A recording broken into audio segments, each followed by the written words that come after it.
Hello everyone और आपका स्वागत है इस चैनल के ऊपर। आज इस वीडियो में हम जिस स्टॉक के बारे में डिस्कशन करेंगे वो है मोरपिन लैब्स। अब इस स्टॉक के बारे में हमने पिछले हफ्ते भी एक वीडियो किया था और जब हमने इसके ऊपर वीडियो किया था तब सिचुएशन कुछ इस रेंज में थी, यहाँ पर थी, क्योंकि ये देख सकते हैं आप, ये दो जो बुलिश कैंडल्स बनी थी, ये जो ब्रेकआउट हुआ था उसके बाद में हमने वीडियो किया था और वहाँ पर एक एस्टिमेशन हमने लगाया था फिबोनाची रिट्रेसमेंट के टूल से कि 48 और 47 के आसपास जब प्राइस आएगा तब आप इसमें एक बाय ऑर्डर लगा सकते हैं। और देखिए, अगर आप यहाँ पर अगर बाय लगाते थे तो यहाँ से अभी आज का हाई अगर आप पकड़ते हैं तो 72 तक प्राइस पहुँच गया।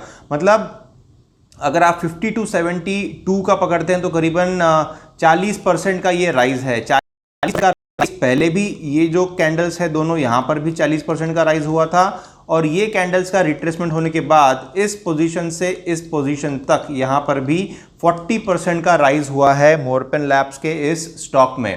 तो ये सारी चीज़ें हम देखेंगे, अभी इस वीडियो में स्टडी करेंगे। हम देखेंगे कि क्या जो प्रीवियस स्टडी है वही फिर से इंटैक्ट रहती है और क्या हमें यहाँ पर भी, क्योंकि 40+40 यानी 80% का ऑलमोस्ट एक हाई हो चुका है और बस कुछ ही एक या डेढ़ हफ्ते में ही ये सारी एक्टिविटीज़ हुई है, तो क्या अभी भी ये ओवर एक्सटेंडेड है या अभी भी आप इसमें एंट्री ले सकते हैं, ये हम समझेंगे। हम डीपर टाइम फ्रेम्स में भी जाएंगे इस स्टॉक में और साथ ही में इस वीडियो का जो दूसरा स्टॉक है पनामा पेट्रो का, उसके ऊपर भी हम डिस्कशन करेंगे। वहाँ पर भी काफ़ी अच्छी मूव्स आती हुई नज़र आ रही है। तो सबसे पहले देखते हैं इस मोरपिन लैब्स के स्टॉक को और समझते हैं सबसे पहले weekly time frame. Top to bottom approach अपनाएंगे। वीकली टाइम फ्रेम को सबसे पहले समझते हैं और देखिए, यहाँ पर अगर मैं एक बहुत ही सिंपल लेवल निकालता हूँ तो आप देख सकते हैं ये जो लेवल है ये एक रेजिस्टेंस का लेवल रहा है जिसका कि ब्रेकआउट हुआ है पिछले हफ्ते में और वहाँ से फिर प्राइस ऊपर गया है। तो यहाँ पर हम एक ट्रेंड लाइन निकाल लेते हैं और ट्रेंड लाइन को एज अ रेजिस्टेंस मार्क कर लेते हैं सो दैट हमें डेली टाइम फ्रेम में भी उसी ट्रेंड लाइन का यूज़ आए। तो ये है हमारा रेजिस्टेंस। हम एक्चुअली इसको थोड़ा इंक्लाइंड भी कर सकते हैं, जैसे मैं यहाँ देख पा रहा हूँ।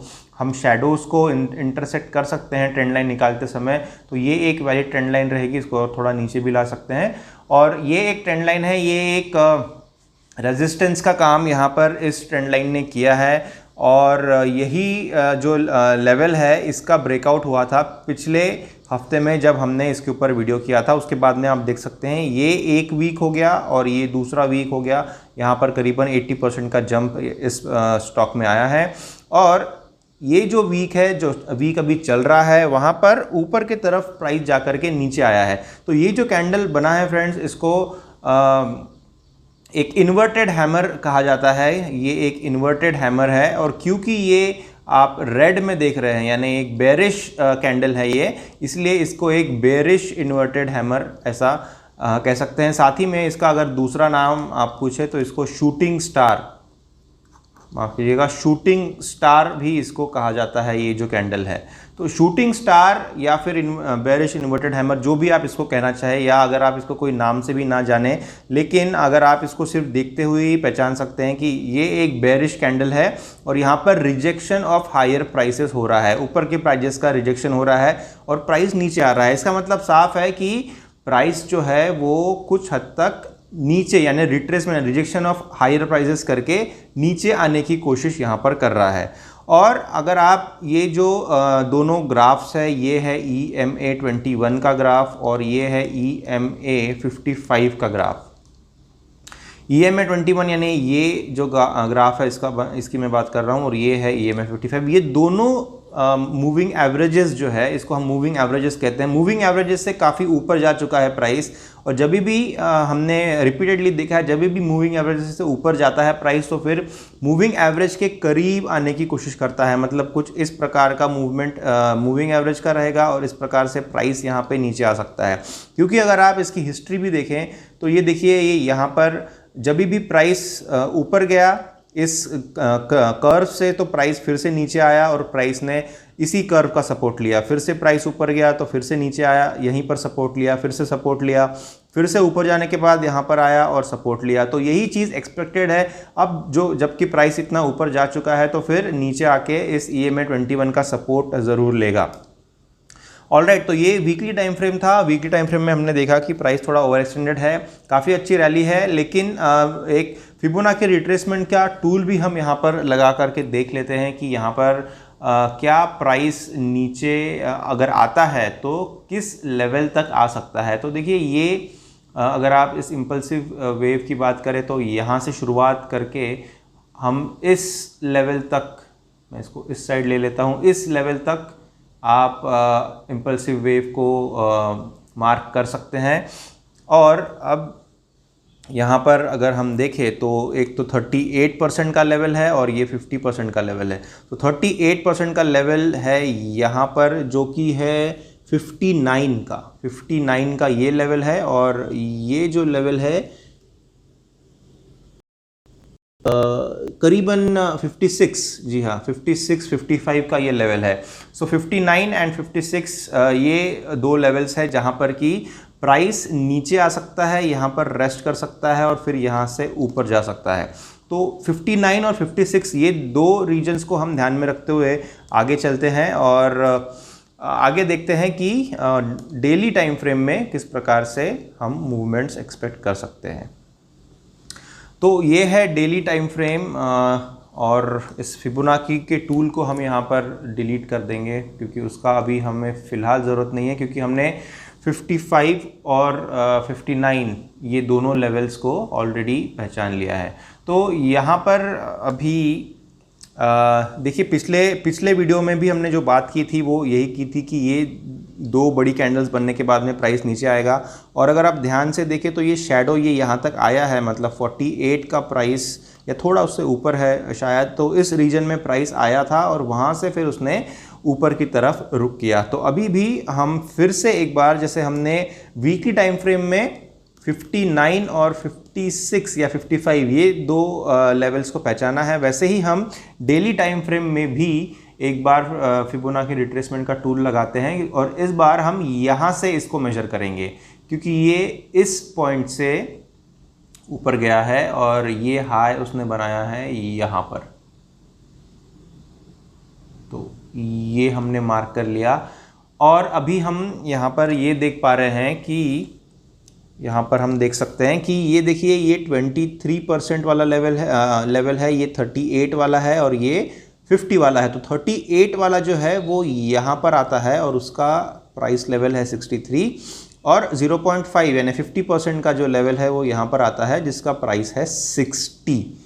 तो अगर हम डेली और वीकली ये दोनों टाइम फ्रेम्स को मर्ज करें तो हमें एक कॉमन पॉइंट यहाँ पर ये नज़र आता है कि ये 59 हमने निकाला था वीकली से, जो कि यहाँ पर मैच कर रहा है डेली टाइम फ्रेम से, और डेली टाइम फ्रेम बोल रहा है 60, जो कि ऑलमोस्ट अप्रॉक्सीमेटली सेम है। 59 हम पकड़ रहे हैं कि 59 is equal to 60 in this case. तो 59 जो हमें वीकली टाइम फ्रेम से मिला है, वीकली टाइम फ्रेम का जो हमने फिबोनाची रिट्रेसमेंट लिया, वहाँ से हमने 59 का लेवल पहचाना है, और यहाँ पर 0.5% यानी 50% का ये लेवल हमने पहचाना है जो कि 60 दिखा रहा है। इसलिए हम ये समझ सकते हैं कि any price level between 59 to 60 this will be a good reason to enter in this stock once again. मतलब यहाँ प्राइस ऊपर जाने के बाद थोड़ा और यहाँ पर नीचे आएगा इस लेवल पे, और यहाँ से फिर वो ऊपर की तरफ अपना डायरेक्शन फिर से एक बार तय कर सकता है। अगर ये लेवल ब्रेक होता है यानी 60 से भी 59 से भी नीचे अगर प्राइस आता है तो फिर हमें यहाँ पर जो दूसरा लेवल दिखाई दे रहा है वो है 58। लेकिन क्योंकि हम एक हाई प्रोबेबिलिटी केस को यहाँ पर डिस्कस कर रहे हैं और सबसे ज़्यादा प्रोबेबिलिटी जो है उसी के ऊपर हम ज़्यादा एम्फोसिस देंगे, इसीलिए 59 का जो लेवल है वो एक अच्छा लेवल रहेगा बाय करने के लिए। 59 के लेवल के बाद अगर आपको थोड़ा भी एक बुलिश मूवमेंट दिखता है यानी 59 से ऊपर जाते हुए अगर दिखता है प्राइस, तो आप वहां पर एंटर कर ले। देखिए 59 पे अगर आता है तो वो वापस 57, 56 पे भी जा सकता है। हमें उस उस कंडीशन में उसको बाय नहीं करना है। 59 टच होने के बाद में अगर ऊपर जाए, अगर आपको दिख रहा है कि 59 टच हो गया एक बार और उसके बाद 59.5 और 60 के तरफ जा रहा है, मतलब कुछ इस प्रकार से अगर मूवमेंट होती है, देखिए अगर प्राइस नीचे आता है, एक रेस्ट लेता है और फिर वहां से ऊपर अगर जाता है तो इस रीजन में यहां पर जो कि करीबन 59.5 या फिर 60 के आसपास का रीजन रहेगा, वहां पर आप उसको बाय करें। अगर ये यहां पर आ जाता है तो एग्जैक्टली वहीं पर आप बाय ना करें, क्योंकि हो सकता है वो और नीचे चले जाए। इसलिए हमें कंफर्मेशन लेना है और समझना है कि 59 आने के बाद भी क्या उसमें एक बुलिश मूवमेंट और एक शॉर्ट टर्म रिवर्सल आ रहा है। अगर वो आता है तो फिर वहां से प्राइस ऊपर जाएगा और आप मोरपेन लैब्स के इस स्टॉक में एंट्री ले सकते हैं। और अगर आपको और भी ज़्यादा फाइन ट्यून करना है आपकी एंट्री को, तो फिर हमें और भी डीपर टाइम फ्रेम को एक बार समझना पड़ेगा और फिर वहाँ से हम और भी ज़्यादा सटीक एंट्री ले सकते हैं। तो अगर हम 1 आवर टाइम फ्रेम को देखें आज के दिन का, तो देखिए इस प्रकार से नज़र आ रहा है 1 आवर टाइम फ्रेम। और अगर इन लेवल्स को हम फिर से एक बार मॉनिटर करें तो ये एक ट्रेंड लाइन मैं यहाँ पर निकाल सकता हूँ, जहाँ पर कि मुझे एक रेजिस्टेंस भी दिख रहा है और साथ ही मैं यहाँ पर अगर देखूँ तो एक सपोर्ट भी दिख रहा है। और इस ट्रेंड लाइन का जो लेवल है वो 54 के आसपास का है। और साथ ही में और एक ट्रेंड लाइन अगर हम ये 1 आवर टाइम फ्रेम में निकालें तो इस प्रकार से हम निकाल सकते हैं। तो ये तो काफ़ी डीपर टाइम फ्रेम हो गया। यूजुअली हमें स्विंग ट्रेडिंग के लिए इतना डीपर जाने की ज़रूरत नहीं पड़ती है, लेकिन अगर आप इसमें एंट्री, अगर आपको मतलब और भी ज़्यादा डीपर जा कर के समझना है और जस्ट एक क्विक ओवरव्यू लेना है, तभी ही हम 1 आवर टाइम फ्रेम में आते हैं। और यहाँ पर हम देख सकते हैं कि ये जो लेवल है इसका ब्रेक होना बहुत ज़रूरी है। ये जो ट्रेंड लाइन है, देखिए यहाँ पर कई बार प्राइस ने सपोर्ट लिया है और एग्जैक्टली अभी यहीं पर है। इसका नीचे ब्रेकडाउन होना ज़रूरी है और ब्रेकडाउन होने के बाद में ये एक लेवल है यहाँ पर, जो कि आप देख सकते हैं यहाँ पर ये एक ग्रुपिंग है। इस ग्रुपिंग की मैं बात कर रहा हूँ। ये ग्रुपिंग का एक लेवल है यहाँ पर और ये कोइंसाइड कर रहा है हमारा 60 या 59 के लेवल के साथ में। तो इस ट्रेंड लाइन का ब्रेकडाउन नीचे की तरफ और इस ट्रेंड लाइन के ऊपर यहाँ पर एक इंटरसेक्शन, मैं इसको फॉर सिंप्लिसिटी ट्रेंड लाइन से ही डिनोट कर देता हूँ सो दैट समझने में आसानी हो। देखिए मैं ये जो रीजन है इस रीजन की यहाँ पर बात कर रहा हूँ, जो कि 59 के आसपास आता है। क्यों मैंने उस रीजन को वहाँ पर पकड़ा है, क्योंकि आप देख सकते हैं ये एक ग्रुपिंग यहाँ पर है, इसलिए ये लेवल और इसका ब्रेकडाउन ये दोनों अगर होता है तो यहाँ पर आकर के प्राइस इस प्रकार से ऊपर जा सकता है।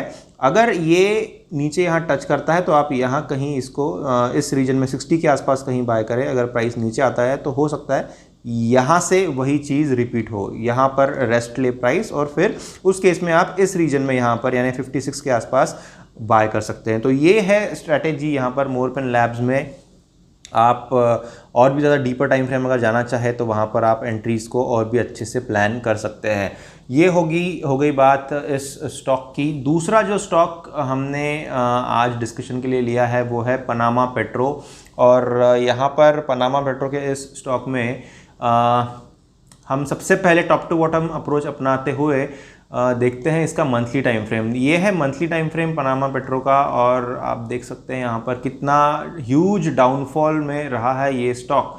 और उसके बाद में इस रीजन से 2020 की बिगिनिंग से हम देख सकते हैं कि ये ऊपर की तरफ अभी रुक कर रहा है। लेकिन क्या अभी भी यहाँ पर उसने अपना ऑल टाइम हाई अचीव किया है? नहीं, ऑल टाइम हाई जो है वो कुछ इस रीजन में यानी 260 के आसपास में यहाँ पर नज़र आ रहा है। 260 के आसपास का ये ऑल टाइम हाई है और अभी जो है प्राइस वो है 184 में। तो अभी भी काफ़ी ज़्यादा स्कोप है, ऑल टाइम हाई के आसपास प्राइस जा सकता है। लेकिन हमें इतना रफ एस्टिमेट नहीं लेना है, हम इसको डीपर टाइम फ्रेम में जाएंगे और स्टडी करेंगे। तो मंथली टाइम फ्रेम से हम कंक्लूजन तो ये आसानी से निकाल रहे हैं कि स्टॉक जो है वो बहुत ही ज़्यादा बुलिश है और यही हमें मोटिवेट करता है कि हम आगे चलें और इसको वीकली टाइम फ्रेम में एक बार समझ लें।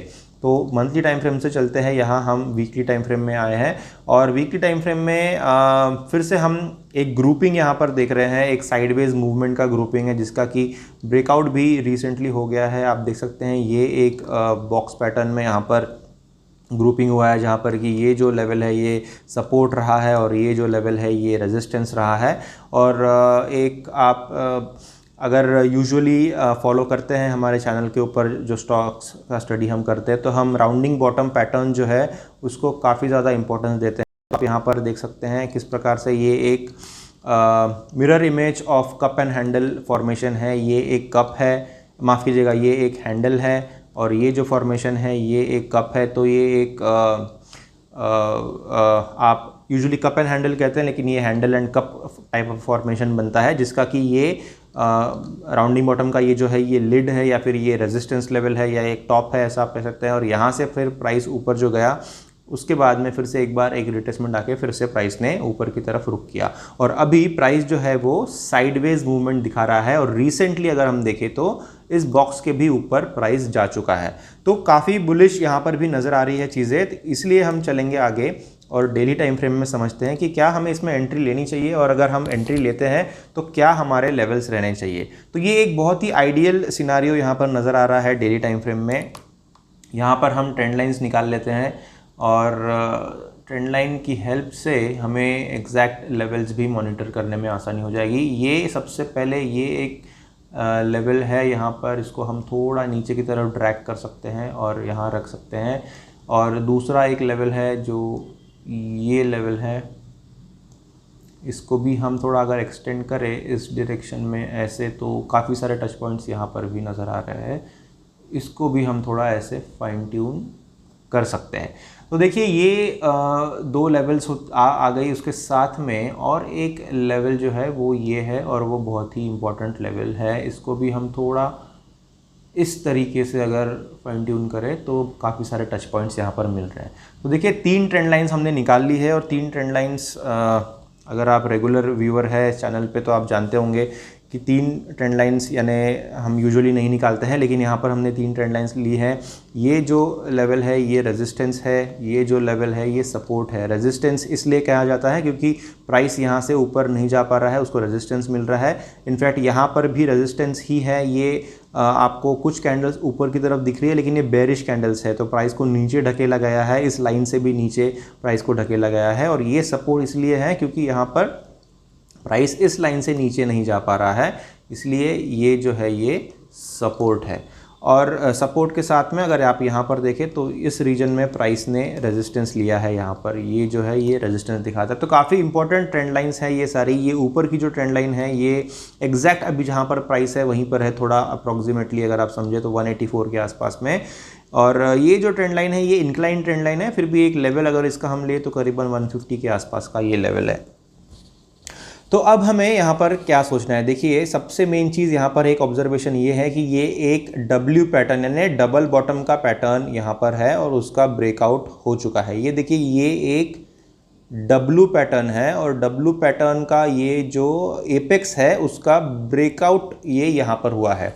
मैं सबसे पहले ये सारा मिटा करके एक बार फिर से डबल बॉटम को एक्सप्लेन करता हूँ। ये देखिए ये डबल बॉटम है, ये डबल बॉटम का एपेक्स था, एपेक्स का ये यहाँ पर ब्रेकआउट हो गया और ब्रेकआउट होने के बाद में प्राइस ऊपर गया और प्राइस ऊपर जाने के बाद फिर से एक बार प्राइस ने यहाँ पर लिया है एक सपोर्ट और अब प्राइस जा रहा है ऊपर की तरफ। एक बार इसको हम थोड़ा और जूम इन कर लेते हैं। ऑल राइट, ये देखिए ये ब्रेकआउट हुआ, इस लेवल का ब्रेकआउट होने के बाद प्राइस ऊपर नहीं गया, प्राइस नीचे आया। और आप जानते होंगे अगर आप रेगुलर व्यूअर है तो हम इसको रीटेस्ट ऑफ ब्रेकआउट कहते हैं। रीटेस्ट ऑफ ब्रेकआउट यहाँ पर हुआ है, ये एपेक्स का ब्रेकआउट हुआ, ये जो पॉइंट है यहाँ पर हुआ ब्रेकआउट और फिर प्राइस ऊपर जाने के बाद में नीचे आया, उसने सपोर्ट लिया इसी लाइन के ऊपर। मतलब यहाँ पर था रेजिस्टेंस, यहाँ पर प्राइस ने रेजिस्टेंस लिया इस लाइन पे और यहाँ पर प्राइस ने लिया सपोर्ट। आप उसको सपोर्ट कह सकते हैं या फिर रीटेस्ट कह सकते हैं, एक ही बात हो जाएगी। और यहाँ से फिर ये आया बाउंस और अब जा रहा है प्राइस ऊपर। तो क्या अभी आपने इसमें एंट्री लेनी चाहिए या नहीं लेनी चाहिए? This is the $1 million question to be asked. I think आपको यहाँ पर एंट्री लेनी चाहिए अगर आपको आने वाले अगले सेशंस में प्राइस एक डिसाइसिव मूव लेता हुआ दिखता है। यानी इस प्रकार से अगर यहाँ पर एक कैंडल फॉर्मेशन बनती है ग्रीन कलर में तो फिर ये लेवल है, यहाँ पर आप एंट्री ले सकते हैं। और अगर आपको मार्क करना है आपकी एंट्री तो 180 या 190 या 188 या 190 के बीच में आप एंट्री ले सकते हैं। अभी तो 184 है प्राइस, तो थोड़ा 4-5 पॉइंट्स अगर ऊपर जाता है, 190 के करीब प्राइस आता है, तो फिर आप उसमें अभी से भी ऑर्डर आप लगा करके रख सकते हैं और वहाँ पर एंट्री ले सकते हैं पनामा पेट्रो के इस स्टॉक में। तो ये हमने स्टडी की यहाँ पर। और अगर आपको टारगेट निकालना है तो टारगेट तो काफ़ी ऊपर है, जैसे हमने देखा कि इसका ऑल टाइम हाई जो है वो काफ़ी ऊपर है। तो आप डेली मॉनिटर कर सकते हैं और आपके टारगेट को रिवाइज कर सकते हैं। अगर आपको स्टॉप लॉस को मॉनिटर करना है तो स्टॉप लॉस, आपका पहला स्टॉप लॉस जो है वो ऑब्वियसली ये जो लेवल है, ये 184 का जो लेवल है, ये आपको हेल्प करेगा आपका स्टॉप लॉस को मॉनिटर करने के लिए। आपको 2:1 का रिस्क रिवॉर्ड रेशियो भी रखना है और साथ ही में पोजीशन साइजिंग भी रखनी है, जहां पर आप 2% से ज़्यादा रिस्क ना करें कोई एक ट्रेड में। इसके बारे में हम बात करते रहते हैं हमारे वीडियोस में, आप प्रीवियस वीडियोस भी उठा करके देख सकते हैं कि किस हिसाब से आपको रिस्क रिवॉर्ड रेशियो को मैच करना है और किस हिसाब से आपको पोजीशन साइजिंग जो है, पोजीशन साइजिंग को इम्पोर्टेंस देना है। ये दोनों भी चीज़ें हैं, ये बहुत ज़्यादा इम्पोर्टेंट है। टेक्निकल एनालिसिस के साथ में आप ये दोनों चीज़ों को अगर मिक्स करते हैं तो बहुत ही अच्छा डिसीजन आप लेंगे आपके ट्रेडिंग करियर्स में। This is all in today's video friends. ये दोनों भी स्टॉक्स जो है ये काफ़ी बुलिश है, खास करके मोरपिन लैब्स का जो स्टॉक है। और आप मोरपिन लैब्स का पुराना वीडियो भी देख सकते हैं, वहाँ से भी आपको काफ़ी अच्छे इनपुट्स मिल सकते हैं इस स्टॉक के लिए। तो thank you for giving your valuable time and having a look at this video. अगर आपको वैल्यू एडिशन हो रहा है इस वीडियो से तो प्लीज़ लाइक करिएगा, शेयर करिए सारे सोशल मीडिया प्लेटफॉर्म्स में और सब्सक्राइब ज़रूर करिए चैनल को और बेल आइकन को भी इनेबल ज़रूर करिए। Thank you and I will be seeing you again.